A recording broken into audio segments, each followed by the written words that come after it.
You are listening to Lighthearted, the official podcast of the United States Lighthouse Society.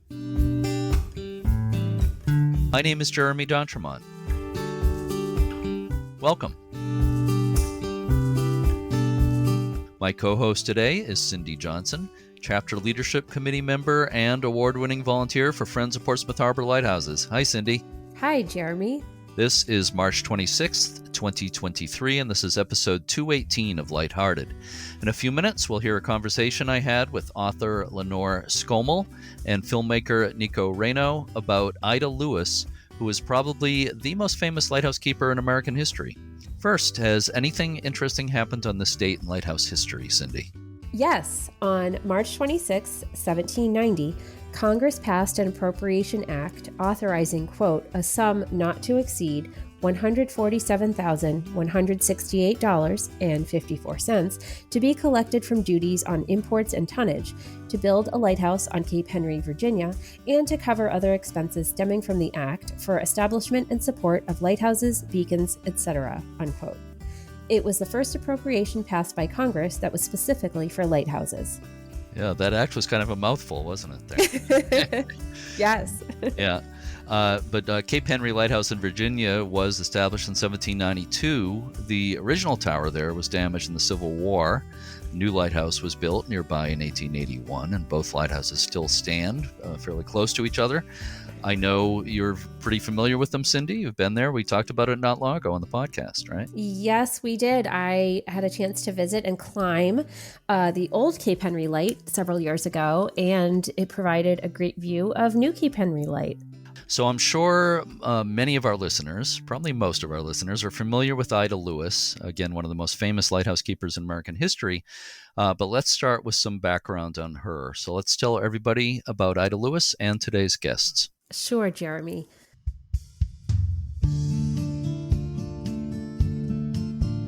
Ida Lewis, born in Newport, Rhode Island in 1842, became one of the most celebrated lighthouse keepers in American history. Her father, Hosea Lewis, was appointed the first keeper of Lime Rock Light Station in Newport Harbor in 1853, and Ida learned to care for the light as a teenager. Hosea Lewis suffered a paralyzing stroke in 1857 that left him unable to fulfill his duties as keeper. From that time, young Ida was essentially the keeper, although she didn't get the official appointment until much later. Ida's rowing skills, strength, and courage were to come into play many times during her life at Lime Rock. Officially, she's credited with 18 lives saved, but the number was possibly as high as 35. The modest Ms. Lewis kept no records of her life-saving exploits. Ida's fame peaked after an 1869 rescue of 2 soldiers from an overturned boat, and she became one of the most famous women in late 19th century America. She remained keeper at Lime Rock until her death in 1911, and the light station was renamed Ida Lewis Light. Today, it's the Ida Lewis Yacht Club. So we have 2 guests in today's episode for our discussion of Ida Lewis. Lenore Skomal is the winner of multiple awards for literature, biography, and humor, with over 30 years of professional writing experience as a journalist, columnist, author, and playwright, and 17 books published to date. Lenore's book on Ida Lewis, The Lighthouse Keeper's Daughter, was originally published in 2002. The New York Public Library listed it as a 2003 Best Book for Teens, and the Oakland Press wrote, quote, fascinating, a lively, fast-moving account to hold the reader's interest, spellbinding, unquote. The book has been optioned to be adapted into a motion picture to be directed by Nico Raineau. Nico is an award-winning filmmaker originally from Mystic, Connecticut. His career began as assistant to actor-director Ben Affleck on the film The Town before he transitioned into creative development for Robert Downey Jr. and multiple Academy Award-winning producers. Nico's feature film, Hooking Up, a romantic comedy starring Sam Richardson and Brittany Snow, was released in 2020 and is available on Hulu. Nico is currently producing and fundraising for a new short film that will bring attention to the Ida Lewis Film Project. Lenore Skomal was first on the podcast about 3 years ago, and both Lenore and Nico took part in a special Zoom event we did a few weeks ago. It was great to have a chance to talk with them both again, so let's listen to that conversation now. I'm speaking this afternoon with Lenore Skomal and Nico Raineau. Thank you so much for being with me today, Lenore and Nico. Really appreciate it. Our pleasure. Yeah, thank you for having us. So I've known you both for a long time. Lenore, you've been on the podcast before, and both of you took part in a virtual Zoom event we just did a couple of weeks ago. But for some listeners to this podcast, this will be the first time that they'll be hearing a lot of this material. So I think it's okay if there's just maybe a little bit of overlap between this and the events we've done previously. So hope you don't mind answering maybe a few of the same questions today. First of all, Lenore, and this is something new, you're doing a lecture tour in conjunction with the 20th anniversary of your book, The Lighthouse Keeper's Daughter. Can you tell me more about this tour you're doing? Sure. It's actually the 21st year, as you know, Jeremy, since you pointed that out before, which you're right. But the book came out in late fall, so we're kind of, rounding down, as it were. And it's more exciting to say 20th anniversary than 21st. But and I think what is exciting about that is the book has been in continual publication, which to me says a lot about the interest in female heroes in women's history, and that there's still an interest in wanting to bring people like Ida Lewis and, there are a slew of women just like her, back into public awareness. So that's what I was excited about, to realize they haven't, just like a lot of other books that I've written are out of print. This one is not. So just the idea to do the tour was kind of in conjunction with also Nico writing the screenplay, and us really wanting to get Ida Lewis up on the silver screen and humanize her. Make her real to people, because a lot, you can read a book and it's great, but as you know, the book can only go so far. And it's not like other biographies where we have tons and tons of information and lots of pictures and all of that. It's Ida's life, even though she was famous, it was pretty private. So we don't have a lot of details. So the idea of actually, making her flesh and blood and giving her a life on the screen is extremely exciting to me. So the idea of doing the lecture tour, and Nico's going to be involved in part of that over the summer, I think is great. And a lot of the places we're going to, like lighthouses and historical societies, they still have the book, they sell the book. So there is a large interest and a lot of interest in this woman. So I'm pretty excited about it. Yeah, it is all very exciting. And Nico, as Lenore just mentioned, you are taking part in parts of the tour. Is it July you're going to be taking part? Do I have that right? Lenore and I will be doing a leg of the tour together in person in July around like southeastern Connecticut, Newport, Rhode Island, and any other places that we sort of like add on to the tour right during that time, like mid-July. I think like July, what is it, Lenore? Like the week of July 15th, I think. Yes, I think it's 17 to 20 right now. We're still adding dates, but that's the crux of it. So we'll be together. I think those are going to be really fun. But in the meantime, Lenore's going to be out on the road, other stops along the way, and I'll be zooming in whenever I can. Excellent. So I want to get back to near the end today. I want to get back to that and maybe say a little bit more about the lecture tour. But Lenore, let me ask you, and I know I've asked you this before, hope you don't mind me asking again, but what led you to write your book on Ida Lewis in the first place? Well, because Ida Lewis, to me, we're going back. Remember, the book came out 20 years ago. We go back 10 years before that. My sister was in college. She went to Salve Regina, which is located in Newport, Rhode Island. And my parents used to love to go to Newport. I grew up in Connecticut. So I grew up hearing about this person. But in my mind, because I really couldn't get any factual information other than the same blurb, the same paragraph that would be repeated over and over again as a chapter note or something in books, I thought maybe this was like a mythical figure. Maybe this is like Paul Bunyan. Maybe she never really lived, And even if you took the tour, and the tour guides on the little boat and they take you around Narragansett Bay and they point out the lighthouse, the information changed every time. And I'm like, okay, this woman we don't really know anything about her. So that's what launched it.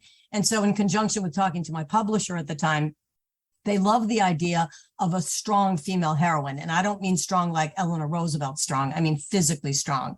Like the idea of someone who was physically strong, who was a woman, especially in that time period of the mid 1800s, was like very intriguing to them. So I thought, okay, I knew I could get them to buy it.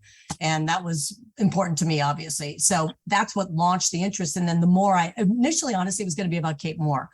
And I realized there's so little about Kate Moore. It's actually tragic, quite frankly. And the internet was just in its infancy, so there wasn't a lot you could do online. So I thought Ida Lewis would be easier because I could go to the library, go to the Historical Society, and do my research sort of hands-on. So that's what launched my interest in it. And the more I got to know her, the more fascinated I was with her. That's really interesting. I don't remember knowing that you thought about writing something on Kate Moore. I find that extremely interesting. She was such an interesting character, but you're right. We know, sadly, too little about her. Not much. But Nico, I think you might have ideas about fleshing that out. But maybe let's not talk about that right at this moment. But Nico, let me ask you, what attracted you to Ida Lewis in the first place? So I grew up in Groton, Connecticut, and I grew up sort of within sight of Lighthouse in New London. And I've been living in Los Angeles for many years now, and I was feeling a little homesick.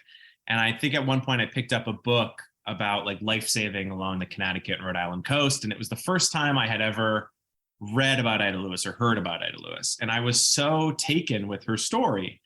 And I was surprised to have never had heard about her before. And it made me think like, well, I grew up like a 45-minute drive from Newport. So if I don't know about Ida Lewis, then who else doesn't know about her? And like, why aren't we taught about her? Like, this is crazy. And so I became really interested in just the history and culture of lightkeeping.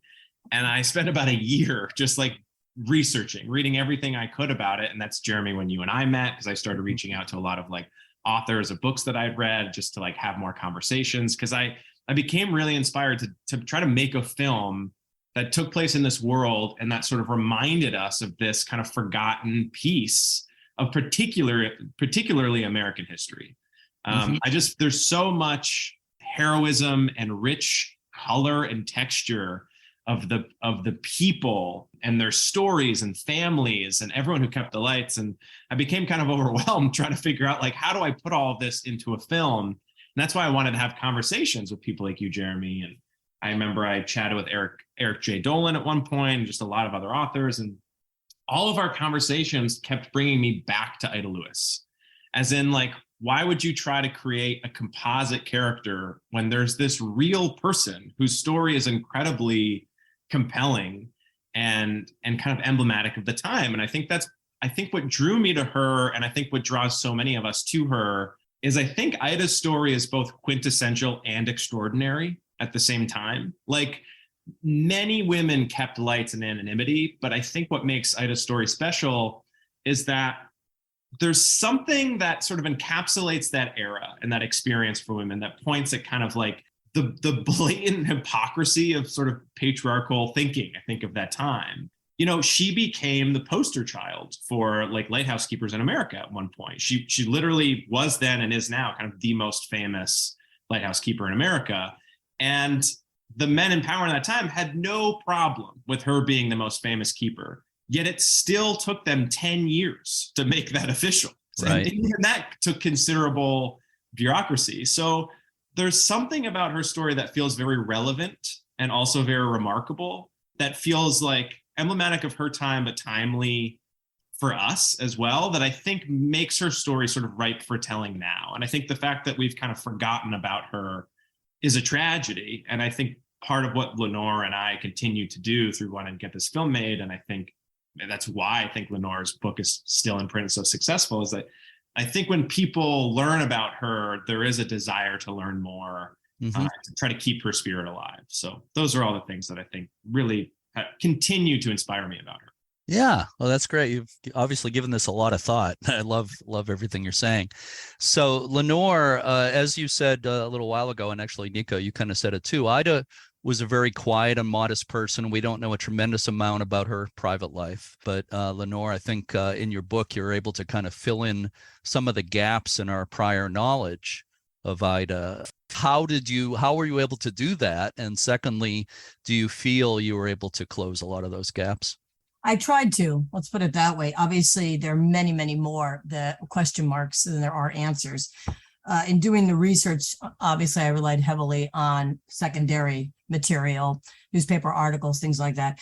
And from that, I was able to, I think, fairly accurately make an assumption about her personality because, you know, we have nothing written by her. You know, she didn't journal. She wasn't like that. And that's sort of in keeping with her character, quite frankly. I don't think she ever thought that anyone would care about what she was thinking. I also feel that, and this in Lion's Share was panned out with her experience with her very short-lived marriage, which she never spoke about. You find nothing. And Nico and I have, believe me, we have scrubbed files to try to find information that wasn't just conjecture by some reporter about this woman's private life. And I think that was more in keeping with her character as a Yankee, closed-mouthed, this is none of your business, that type of thing. That was pretty much how she was hardwired, quite frankly. So finding all these other little bits out, you know, she obviously had an authorized biography that was written about her that she endorsed and said, this is my definitive account. But, you know, the questions all remain about, well, how did she get connected with Colonel Brewerton to write this? Why was she so inclined to do that? How did she even know to do that? You know, there are so many things given who she was and her situation in life. You know, if you really look at the system of employment back then as sort of a kind of a caste system in a way where she was, you know, kind of low level. How did she know to do some of these things? Why was she approached by a lot of prominent people? So those are the questions that I'd love to be able to answer. And now that the internet is so much more advanced, and with Nico working on the movie and us doing the book tour, it's opened that door again to really try to find out, just dig much deeper to find out what was her motivation during her lifetime. You know, we see the result of it, but I really was I'm curious, still am, about how did she think about this? Like the decisions she made, why did she make them? You know, so that's the stuff I'd love to be able to answer. So yes, I feel like I was able to provide a skeleton, but now we got to hang some more meat on that skeleton. Let's find out a little bit more about what made Ida move, what made her function the way that she did. So when you say talk about adding meat to that skeleton, are you talking mostly about the movie? Or are you thinking of writing another book? I'm thinking, well, what I'd like to do is be able to write a second edition of the book to add more information, because I have actually started that. Because as Nico, you know, and Nico, you've been great because you've really motivated me, you know, with the movie, and I thank you for that. And Nico shares the same passion, so it's wonderful to have sort of a comrade in this. But the more questions that we have come up with, the more I've wanted to find out how can I really add more to the book that has fallen short, and maybe some minor, I'm not going to say anything and it is wrong, but there were some assumptions that I made that I didn't have a lot of information about, you know, why she did certain things that she did. Like, you know, even just getting married. I mean, she was engaged by the time she was famous. Okay. She'd been engaged a couple of years before. How did she meet him? You know, who was he to her? How did he get to Newport? You know, he lived in Black Rock, you know, Bridgeport, Connecticut. So it's like some of these things we have no information about, but so that's been sort of intriguing to me. So to answer your question, yes, I'd love to be able to add more. They're perfectly happy with the version of the book that's out right now, you know, my publisher. So I think once the movie is going to be made, they'll be more encouraged to, okay, let's do a second edition because there'll be a renewed interest, you know, so that's kind of what I'm hanging my hopes on. Nico, I was very privileged to read your screenplay. Thank you so much for sharing that with me, for both the short film we're going to talk about, but also for the longer film. I'm very excited to follow the progress of both projects. In your screenplay, the longer screenplay, obviously you take some license and fill in the gaps about what we know about Ida. We don't know a lot of, as Lenore just said, we don't know a lot about the time when she was married. In fact, we know virtually nothing about that time. And that is one of the things you have in your screenplay. How did you deal with that aspect of the story, kind of filling in that hole in what we know about Ida Lewis?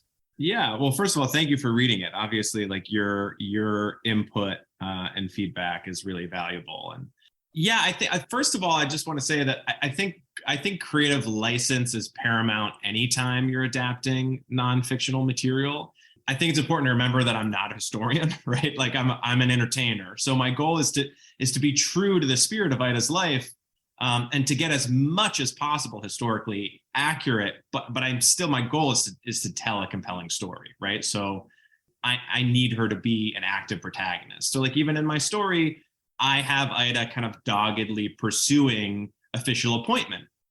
Did that happen in real life? I mean, no, there's no real evidence to sort of suggest that, but but there's no movie without it. So it's important to take those licenses. And that's something that we kind of have to do with William and her marriage because we know so little about it. And as Lenore has mentioned, we did a lot of digging together to try to uncover even more. And so what we know about him is that he was, a ship carpenter's son who became a captain. Like Lenore said, they were engaged for a couple years before Ida got famous. She did marry him and moved to Bridgeport after she became famous. She was only there for 2 years tops, we think maybe less. And so things didn't work out. She returned to Newport. They never got divorced. So there's a lot of speculation, and there's a lot of us to kind of add to Lenore. The previous question you asked Lenore too is like, when you're doing research like this, you have to read between the lines, I think, a lot, because I think we all know that everything you read, that's in print is not always as maybe factual as we want it to be or true. And everything has an agenda. So you always kind of have to think like, well, what was going on in every moment where she was being interviewed, and every article that was read, every quote? Okay, that's what she said, but like, was her father in the room? Did that sort of like dictate how she had to answer that question to be diplomatic? Like, there's so much nuance you have to get into. So when you start to speculate, you think, okay, well, when it comes to William and Ida, they never got divorced. It could either mean that she honored her commitment to God in marriage religiously, or that maybe this was an arrangement that worked for both of them, which they didn't really realize until afterwards. And the direction that I decided to take the story of William Wilson in the script, and the liberty that I took, is to kind of honor an aspect of Ida's kind of lore that I didn't feel responsible committing to the story, which is there's some historical speculation about Ida's sexuality, right? Because she never really seemed like she wanted to get married. She wasn't married very long. She never remarried. She kind of lived alone. And I thought, well, there's no evidence to sort of point to her sexuality one way or another. So I don't want to get into that. But to honor that, and in thinking as a feminist filmmaker, I thought, well, why do we assume that it's her? Like, it takes two to tango. So like, maybe there's an interesting comment to be made about like a marriage that maybe a man might benefit from in a society that might not be as accepting of like him, especially if he's trying to be a ship captain. And so I kind of asked that question in the script, and that's the way I took it. And I think that it homages something about Ida's legacy without sort of making it about her, and also creates another layer of the conversation about that time period and the experiences of people who are sort of on the outlier of society, and what their experiences might be. And there's a lot. I think when you don't know something historically, it actually frees you up to take a little bit more liberty with it, and to explore other aspects of what that story might be. Right. Yeah. That's pretty fascinating to speculate about it. And speaking of such things, also in your screenplay, you have Ida meeting Kate Moore, who we mentioned earlier. Yeah. Kate, of course, was the longtime keeper at Fairweather Island Light, also known as Black Rock Harbor Light in Bridgeport, Connecticut. Just a fascinating character, and a very similar story to Ida in many ways. She basically became a keeper because her father became incapacitated as keeper. So we don't know if they ever met, but as you and I discussed, I think going back several years, it certainly is extremely possible that they met. But what made you choose to include that kind of theoretical meeting in your screenplay? Well, the short answer is because it's too good to not have in the screenplay, right? The idea that they would have met and have a conversation is just too juicy. But, more thematically, the years that Ida spent in Bridgeport are really a turning point in her story, and really like a turning point in her life. Up to that point when she got married and left town, she had never left Newport. She wasn't really exposed to the outside world. She grew up on this 2-acre island of rocks, and that was her entire existence. And again, if you read between the lines and you really start to study a lot of the articles written about her, there was a change in her demeanor, I think, when she got back from Bridgeport. That's really when she started to be a little bit more outspoken. She became more vocal about wanting to be appointed. Her father had passed away at that point. Her mother had sort of assumed the position of keeper instead of her, even though she was famous for being the keeper. I think if you start to speculate, I think that she became more exposed, I think, to the world at large and to the experiences of other women. And I think she came back to Newport a little bit more fiery than when she left. Mhm. And I think that there's a really cool idea, whether or not it happened, like you said, that she would have been in Bridgeport in a loveless marriage where she felt really lost and estranged from her family. And here's this light right there in town that's kind of a beacon for her. And it's probably would have been the only place that she maybe would have felt comfortable at home. So it's not too far-fetched to believe that she may have ventured out there. And what would she have found? She would have found Kate Moore. And what's interesting is you have Ida, who is at this point famous, who comes face to face with a woman who, by all accounts on paper, has 5 times the record that Ida has, right? Has been keeping the light for far longer, has more lives saved on record, and lived in complete anonymity. Never got the attention or the fame that Ida got. But here's Ida, famous for being exemplary. And Ida comes face to face with a woman who, by all accounts, is kind of better at the job than she is, right?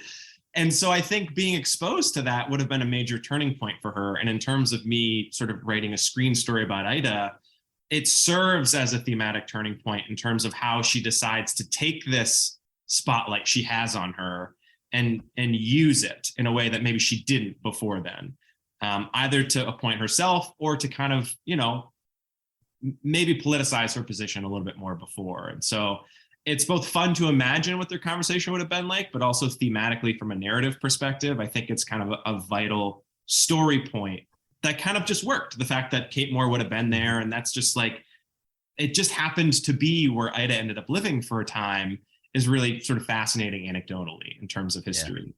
And she literally, the house was, you saw the plot of land where she lived, if she lived in her father-in-law's house, which is probably where they lived, because according to the city directory, her husband, William Hurd, was living at that address. So we are to assume that, he would have come back with his wife and lived with his family. That was common. But literally that plot of land is, you could see the lighthouse from it because it was on the coast. So the probability of them meeting is pretty great, considering they would be traveling in the same area. The chandlery was there and the stores and all of that. So, and the other interesting thing, as Nico was saying, is that Ida was 30 years younger than Kate. Yeah. And had all this fame. Well, at that point she was famous, but Kate was like 60 years old. And so there's that sort of generational difference too. So including it seemed to me like a logical, and when I read your screenplay, I thought it's a logical assumption that would have happened. Yeah, Mm-hmm. to point to how deep Lenore and I have gotten into research, Lenore and I have both been to Fairweather Island together. We've been in the Lighthouse, and I actually have a rock that I took from Fairweather Island on my desk when I write. So it's been fun to sort of explore a lot of these places in person. Like Lenore and I have been to Lime Rock, Island together, and to really kind of feel those spaces has been really helpful in kind of bringing Ida's story to life. Yeah. Oh, I agree. It's not so easy to get on Fairweather Island out to the lighthouse there. The breakwater is falling apart, basically. It's kind of tricky, kind of dicey. But I'm so glad you included Kate Moore in your screenplay. She doesn't get enough attention, and I feel there's a best supporting actress award on the making for somebody there. I would hope so. Yeah. I mean, it's a great little sort of one day role for a powerhouse actress to come in and play. That's for sure. So here's a question for both of you, but either or both of you, but I want to direct it to Lenore first. Why do you think Ida Lewis became so crazy popular, so famous in 1869, even though she had been at Lime Rock for quite a few years before that? Suddenly her fame exploded in 1869. Why was that? I think it was that perfect storm of what was happening in the country. This is my guess, which I think is fairly accurate, that she, you're in the Reconstructive period following the Civil War. I mean, 1869, you're not about 5 years into it. The country, anyone who's read about that time period, is a terrible time for the country. There were a lot of, wounds that had to be healed, and there was a lot of animosity still. I think people were used to having heroes that were soldiers. We made one of them a president, Ulysses Grant. But I think that gaping need to have something, have a hero that the country could believe in, could really rally around. I think Ida filled that void pretty handily because she was non-political. She was a woman, an unlikely heroine, obviously. She was physically strong, and she was doing something out of the integrity of her spirit, which was I'm helping people, I'm saving people, without the expectation that she would have celebrity or fame in return for that. And that, coupled with the burgeoning, the suffrage movement, and the fact that that had been gaining political steam, even though she never aligned herself with it, but women were in the forefront of politics at the time. I think that was a major part of it too. But for me, I just feel like she filled this need. And we had also this confluence of the newspapers were using the wire services. We talk about this in our talk a lot about how, even though they'd been around for a couple of decades, it was really the Civil War that made those wire services become integral to the way information was disseminated at the time. People could find out instantly what was happening, overnight, what was happening elsewhere in the country or overseas. And I think that's how that little tiny story about her saving those soldiers, I think that's how it spread. And then, of course, reporters got interested in it because they're like, wait a minute, what's this? You have this woman like saving like soldiers, big burly guys, and hauling them out of the water. What the heck's that about? And so one thing led to another. And who knew? But it literally did explode over the course of 4 months, where everybody knew about this woman. I agree with Lenore. I think it was just the timing of it. And I think that her story was so compelling. I think that in the darkest times, we always kind of look for hope. And I think in a way, as a country, we projected, our needs and desires and sort of hope onto this person and made something out of her that she wasn't at the time. I don't think she asked for any of it or wanted any of it or expected any of it.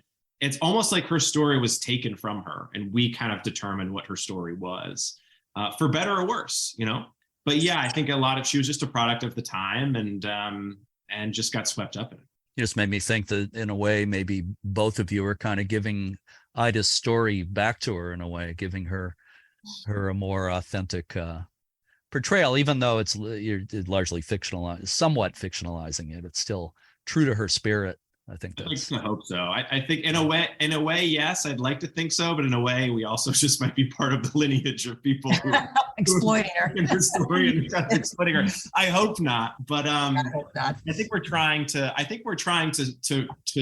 set the record straight in some capacity and to allow her to have some of her own agency again. Sure. Also, Lenore, when you were talking about why she became so popular, I was thinking. You talk about the divisions in the country at that time and everything and the healing that was going on, and makes me think, geez, maybe we could use a national hero in some way right now. But I would agree with that. Yeah, I don't know where he or she is going to come from, but we can hope maybe for that. Not the internet, that's for sure. Right. Yeah. Probably not from the world of social media. I know we covered some of this on the podcast before when you were a guest, Lenore, and also on the Zoom event we did. And this is for either or both of you.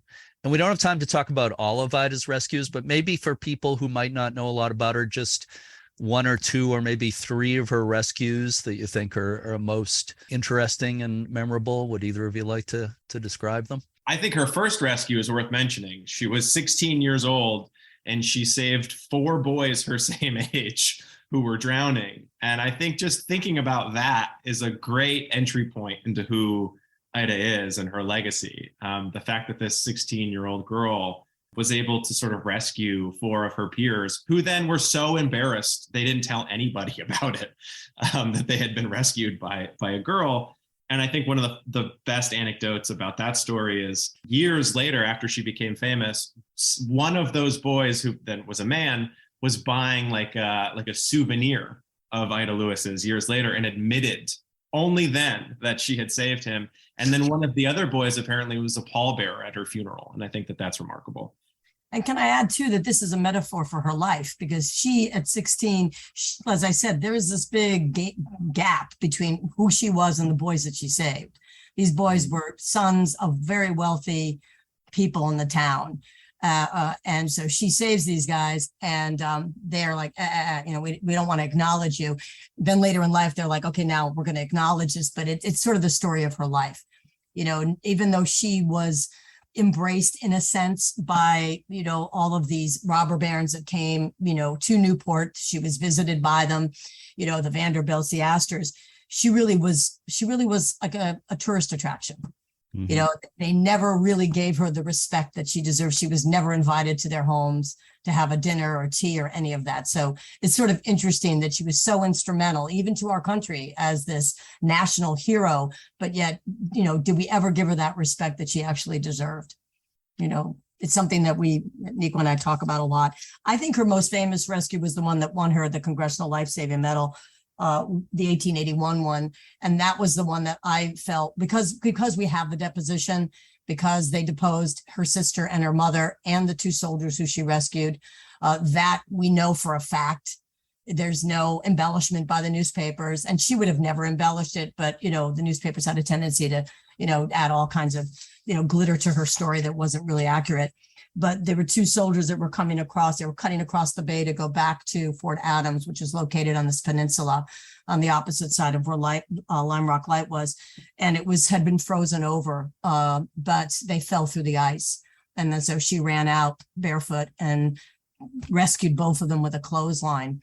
And if you just think about that for a second and how difficult that is, first of all, to rescue anybody, much less who's maybe suffering from hypothermia at any moment, who's actively fighting against you, who's twice the size of you. Plus she's in 10, you know, yards of wool, which is dripping wet. And that adds 30% of weight to that skirt as it is in a bodice. I mean, the whole thing is ridiculous. And the fact that she was able to rescue them. I mean, her brother was with her as well, but she was sort of the one that was manning it. She had the presence of mind to do this, you know, and actually get them out of the water. I mean, and she was sick after that for a period of time. But when you think about just that whole scene, it's mind-boggling that this slender 103-pound woman could pull this off. Like, where did she get that strength? I don't know. It is mind-boggling. Anything else either of you want to add on that subject before we move on? No, I don't think so.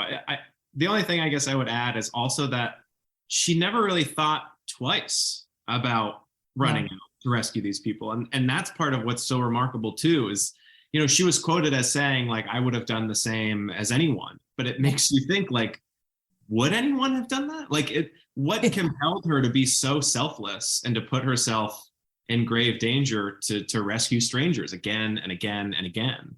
Like, was it just her sense of responsibility for, you know, the post that her family had, or was it a rarity of character? And I think that that's something that maybe we don't often talk about when we talk about her, but it's part of what makes her, I think, kind of larger than life. Is like she was so humble, but there's heroism in that humility that I think we don't often focus on. I think that we, as a culture, we spend a lot of time focused on heroes who may be self-aggrandize, but there's something to be said about heroes who don't consider themselves to be heroic. And to some extent, those are the most heroic of them all, you know? So Nico, we talked a bit about your screenplay, and I think we've mentioned the fact that you're planning to make a short film first that isn't strictly based on Ida Lewis, but could you explain a little bit about that, what the short film is and why you're doing it? Yeah, so it wasn't always my intention to make the short film, but Lenore and I have been working the feature for a while now. The script has been out there for a year and a half, 2 years, trying to find the right producer. And it's not an easy film to get made. Historically, period films, especially those set in the 19th century, they're very expensive.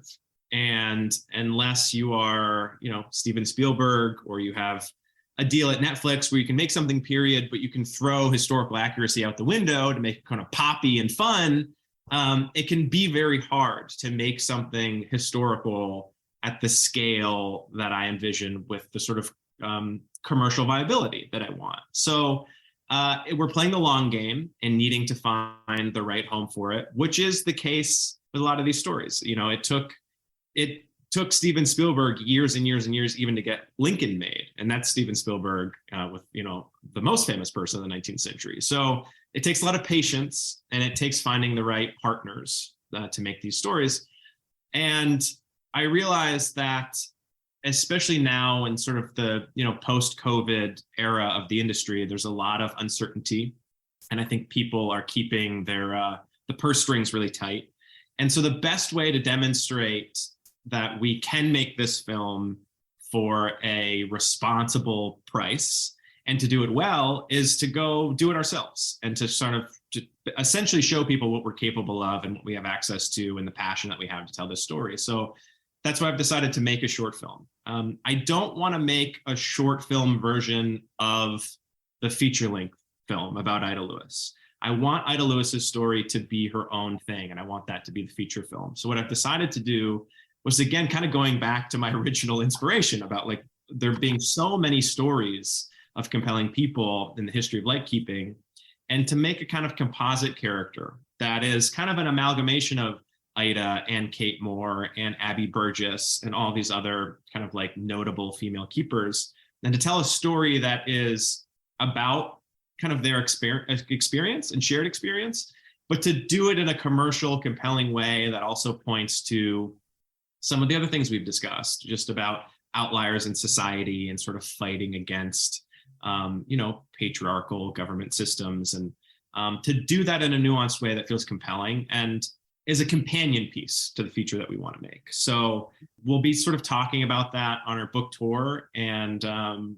to be doing some fundraising so that people can be involved in the making of that film with us if they want to support, what Lenore and I are trying to do and support either film. So more about that to come, but I'm really excited about that. To also just finally go make something in this world. It can be hard in the industry to wait for other people to tell you can make a movie. Sometimes you can do it yourself. Mm-hmm. Everything you're saying makes perfect sense. So I do, before we finish today, I do want to touch on a little bit more about that, but and I don't want to get too far from the subject of Ida Lewis, but Lenore, I just want to mention, for people who don't know, you've written a lot more than the Ida Lewis book. You've written many nonfiction books and novels and plays as well. Mm-hmm. You've won awards for, I think, both your fiction and nonfiction.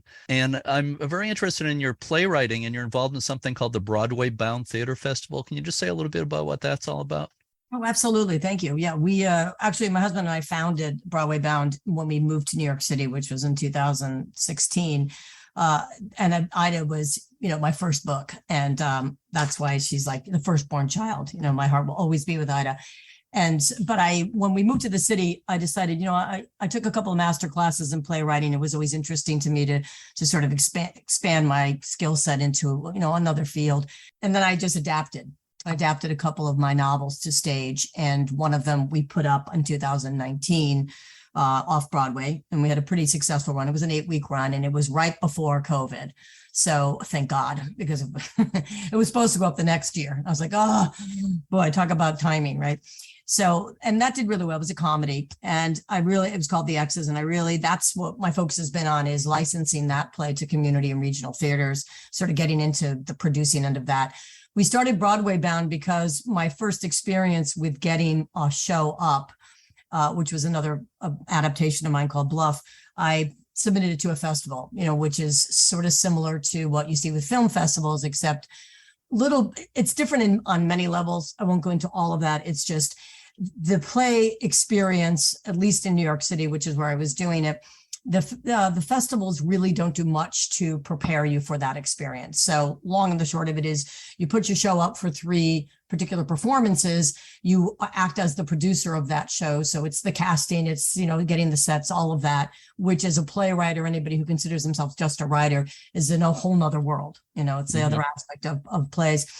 And what we found was a lot of, my experience in particular, and after talking to many, many other playwrights who'd gone through it and suffered a type of PTSD because of it, I realized there wasn't really a festival for playwrights who had to become self-producers, but to sort of hold their hand during the process and teach them everything they needed to know and give them that sort of safety net so that they couldn't fail. Provide them with all of the infrastructure, the front of house services, help them with putting together their budgets, all of that. And so that's what Broadway Bound is based on. It's really sort of like a learning experience, and trying to do this at a very inexpensively for them so they don't go broke doing it, and sharing at the end of the day, sharing in the profits, sharing the house with them. And that's been the real focus of it. And we were pretty successful. We were able to put up over 200 plays in the course of, even right at the end of COVID, we were able to kind of keep everybody interested. And we were one of the first theaters to open and to give people the opportunity to come see a show for a reasonable amount of money, a $25 ticket. So that was really the focus of it. And that's what kind of got me knee deep into producing, as opposed to just writing. Mm-hmm. And so then the question would be like, why wouldn't you put Ida Lewis up on stage? Ida Lewis's story is not meant for stage, as you can sort of figure out. I can't recreate the sea on stage. And plays that have tried to do that have not done well, have not fared well, and have failed. Even just getting a rainstorm on stage, you're talking about tons and tons of money. It is really, her story is meant for the screen. It is just, that's a dovetail. And far as I'm concerned, I could not figure out a way to write her story that would be effective and compelling enough to have people want to go see it. It's just wasn't going to happen in the way that I envisioned it. So when Nico came along and said he was interested in doing this through his agent, I was like, and I saw his passion, and I thought, this is the guy. This is the guy to bring her to life and to really do her justice. And, as much as we take, liberties with her life, there's no exploitation here, which is what she really suffered through, I think, when she was alive. She was taken advantage of. And I've never wanted that for her. We really just want to bring back the authentic Ida as much as we can in a way that the world can really embrace it and understand her and learn something from the life that she lived. Yeah. Well, you anticipated what I was about to ask. Were you going to put Ida on stage, or any thoughts on that? But no. yeah, I understand. So, Nico, let me ask you: are you working on any projects right now besides Ida Lewis? I'm sure you're working on it's probably a bunch in various stages of development. Anything you want to mention to the world at this point? Always. Yeah, I mean, well, I didn't quite have as good of timing as Lenore when it comes to COVID. My last film came out March 20th, 2020, which was like the day the world shut down. So we lost our theatrical distribution, we lost our premiere, and then it just got lost, I think, in the frenzy of the pandemic, unfortunately. But that's out in the world. That's a romantic comedy called Hooking Up. It's available on Hulu. And I have I've written a new romantic comedy that I'm out with right now that producers are reading. So hopefully that can get set up soon. That's about a professional wedding officiant in Las Vegas. So very fun, very studio comedy. And then another short film that I made, my most recent short film, did very well. I had no expectations for it, but it kind of had a life of its own. We screened around the world, over 50 film festivals. We won a bunch of awards, and that is a story that clearly demanded to have more of a life. So I've turned that into an original series. So I've written a pilot for that, and I'm out pitching that as a show that I would love the opportunity to make eventually. So always irons in the fire. Fantastic. Well, I wish you all the best with those projects. Let's just talk a little bit more about the lecture tour.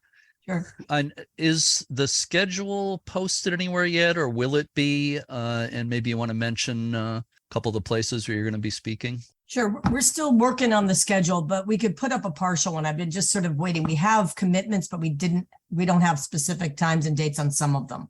Yeah. Okay. It is starting to flesh out. This is sort of our entree into it, obviously your podcast. In April, we're hoping to be speaking at the 4th Biennial Lighthouse Conference, and that's in New London at the New London Maritime Society.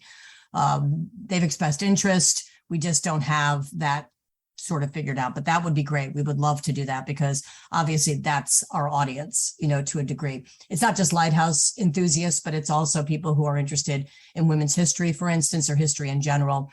Or just stories of great heroism. We sort of touch upon different audiences. The formal kind of launch in terms of an in-person event is at the Newport Historical Society for obvious reasons. They have an exhibit that they're putting together that will sort of be in tandem with our talk. Because Nico is in California, he'll be Zooming in for that event. I'll be there in person. And that's May 11th at 5:30. I believe they're selling tickets to that now. And I don't know the capacity, but that's kind of our major kickoff. And then from there, I'm going to do a few events in June on Cape Cod. And then Nico comes to Connecticut, thankfully. And then we're going to sort of couple up and we're going to do July 17th to the 20th. We'll be at Mystic Seaport Museum, and then Bank Square Books, Stonington Historical Society, the Rose Light in Newport. That's our only Newport event in July while Nico's here. Then we're going to go up to Kittery, to Rice Library, which you helped facilitate. So thank you for that. You're very welcome. Yeah. And then maybe again at the New London Maritime Society for a second go round there. I'm in Montauk at the Historical Society in July 29th. And then August, there's a couple of events that'll take me back up to Maine and then down to Fire Island Lighthouse. They're interested as well. So we, Nico, we have a newsletter, right? Maybe you want to talk about that, because that's how people can find out specifically where we're going to be and when we're going to be. I was just going to ask you about that. I believe that people can sign up to be kept informed on all this. Yeah, absolutely. About the tour, about information about either film and just like getting involved with us. So the best way to do that is on my website. If you go to nicoraineau.com/Ida Lewis, there's a little forum you can sign up, and we're putting a newsletter together, and we'll keep everyone as up to date as possible. Sounds good. I'm on the list. So I think it was a great idea to do that. I have a final question for both of you. Okay. And this one's for bonus points. All right. Oh, so yeah. Get your number 2 pencils sharpened. The question is, and either of you can jump in and take this first. Question is, what to you is the most important thing that you would like people to know about Ida Lewis? Thing or things? I think we've touched upon it, but Ida had no intention of being famous or being recognized for her accomplishments or her bravery. And I think that that's really important to note, because I feel that we're in a chapter of humanity and just society in which we are all so concerned with how much attention we receive all the time. And I heard a study recently about a survey of the youth of today and teenagers. And when they were asked what they want to be, when they grow up, or what they want to do professionally, the majority of them said influencer, which essentially means that the goal is to be famous. That is our concern. That is the drive. That's what we exalt in our culture right now. And I think that it's not only sort of dangerous, but it's unhealthy, because it's not attainable, and it's not an actual goal. It's not like a tangible goal. Nope. And I think Ida's story reminds us that none of us have actually any control over whether or not you get famous, or honestly, even how successful you become. So much of that is outside of our control. I think it's important to look to someone like Ida and just remember that all you can do is stay true to yourself, is to kind of march to the beat of your own drummer, and to just try to help your neighbors. I think at the end of the day, it's not about what kind of fame you can attain for yourself. It's about how do you do good in your community. And I think if we could learn more from her example in that respect, I think that, maybe our future would be a little brighter. And I think we'd all maybe remember to just be a little kinder to one another. I want to dovetail on that, if it's okay, Jeremy, because that's exactly what I was going to say, was that she was an ordinary person. Ida Lewis was not gorgeous. She wasn't particularly interesting.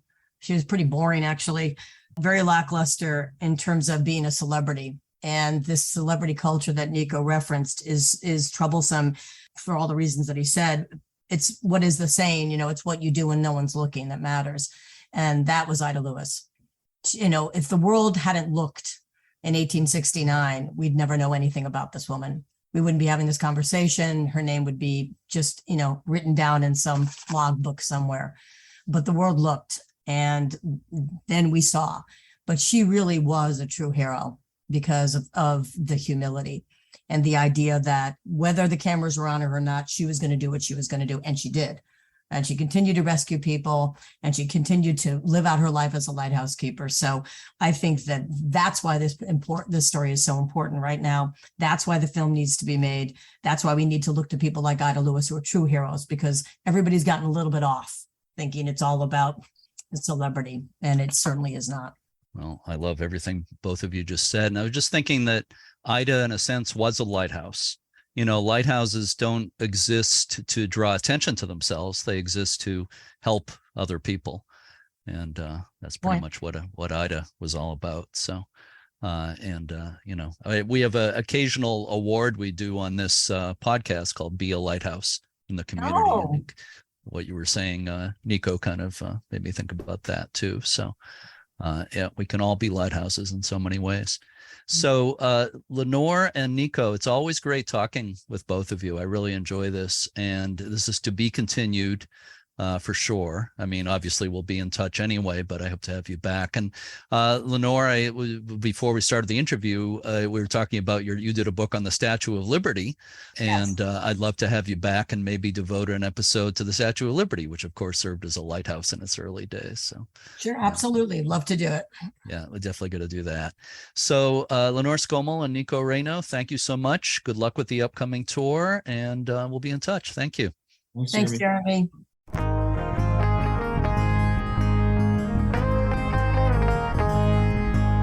To be kept informed of Nico Raineau's film projects, go to nicoraineau.com. That's NicoRaineau.com, and click on Ida Lewis. You'll see a sign-up form for the newsletter. Check out LenoreSkomal.com, that's LenoreSkomal, for more information on all of Lenore Skomal's work. You can also sign up for a mailing list on her site.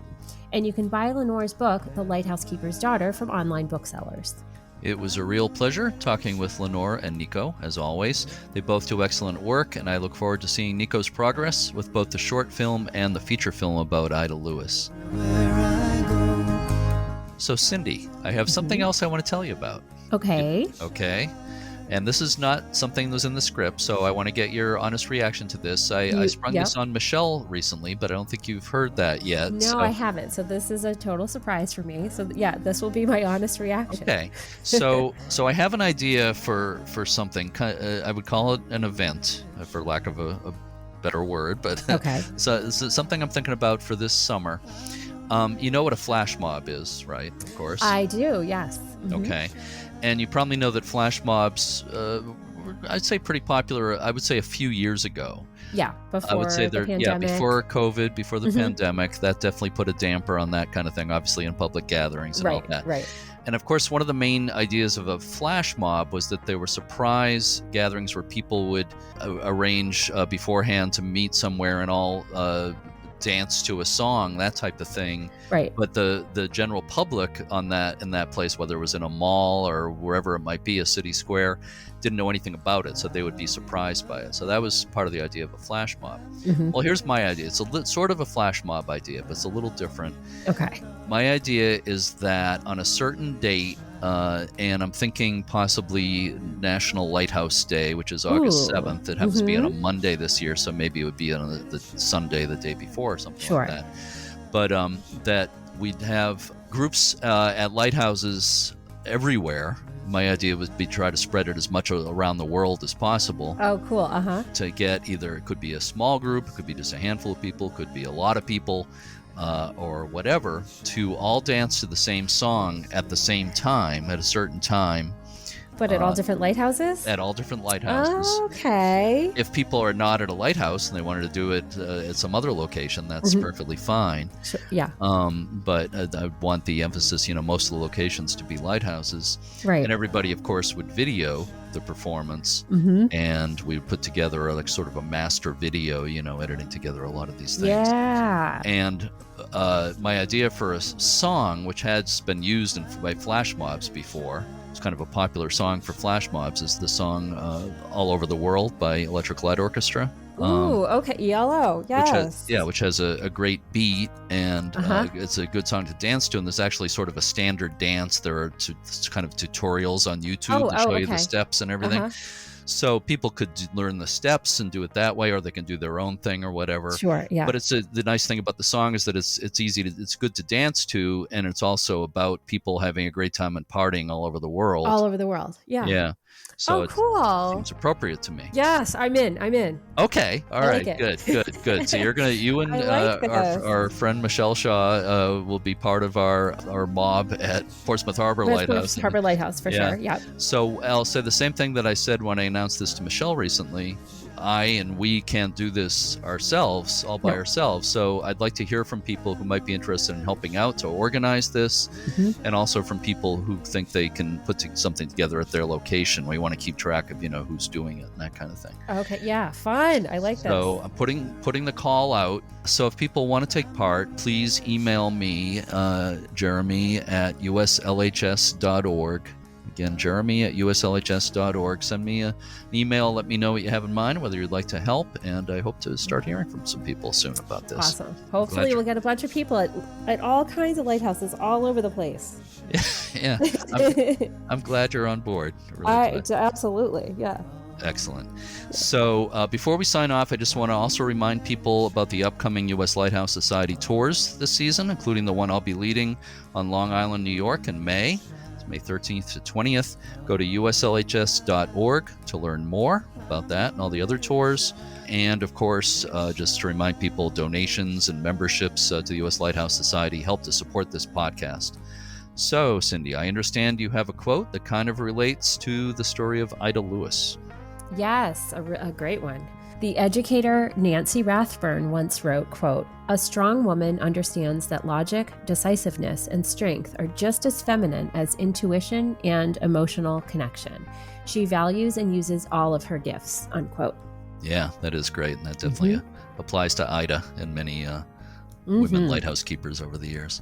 So in next week's episode, we'll be talking with Jack and Toby Graham, who have been volunteer caretakers / docents, guides at many lighthouses all over the map. For now, to all our regular listeners and our new ones, thank you so much for listening, and keep a good light. I'm gonna let it shine, let it shine, let it shine, let it shine.